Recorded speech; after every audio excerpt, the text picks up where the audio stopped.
many unwed fathers tell me that they begged the mothers of their children to marry them, but that the mothers were unwilling to give up the welfare check in exchange for a husband and father in the home. The most outdated picture of the father leaving the mom and kids to run off with his secretary is all but a thing of the past.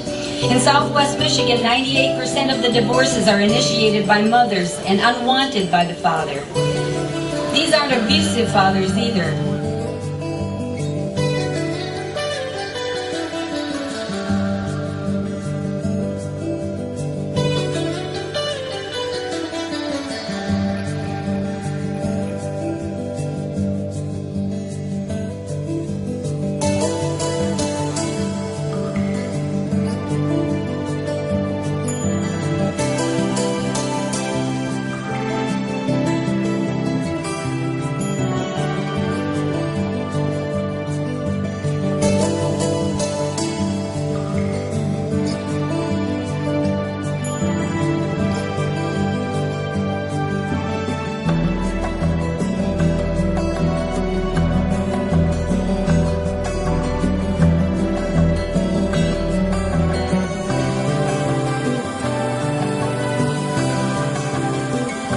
We've got many, many men across this country who are having their hearts torn out by these biased judges.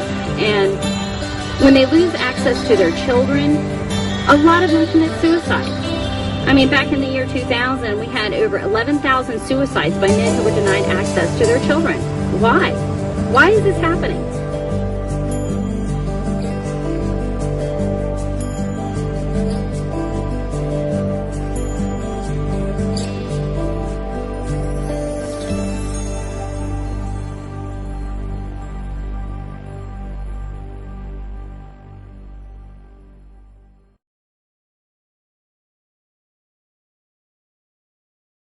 The gift of the women's movement was saying to women, ask yourself what you want to be.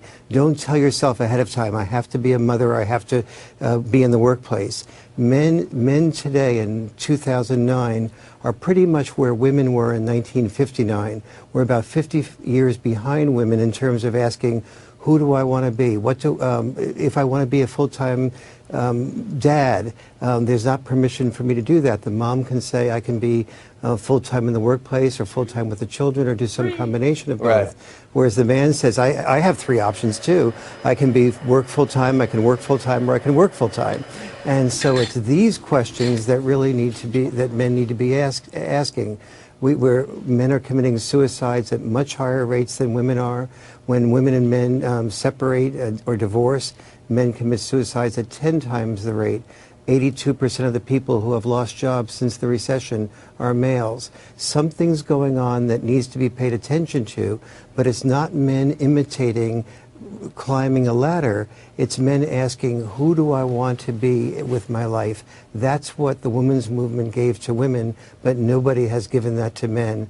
And that's the beginning of the process of what a Men in Power group will really be investigating. If it's doing a job of out-of-the-box thinking, not just imitating the old male thinking. But how much of this, I don't want to make the caveman argument here, but how much of this is hardwired into males as the hunters as opposed to women being nurturers?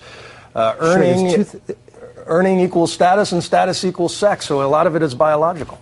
Mm-hmm. Absolutely. And that's where both sexes have to change. Women can't just respond to men who are performers, or men will feel only lovable when we perform and unlovable when we lose a job.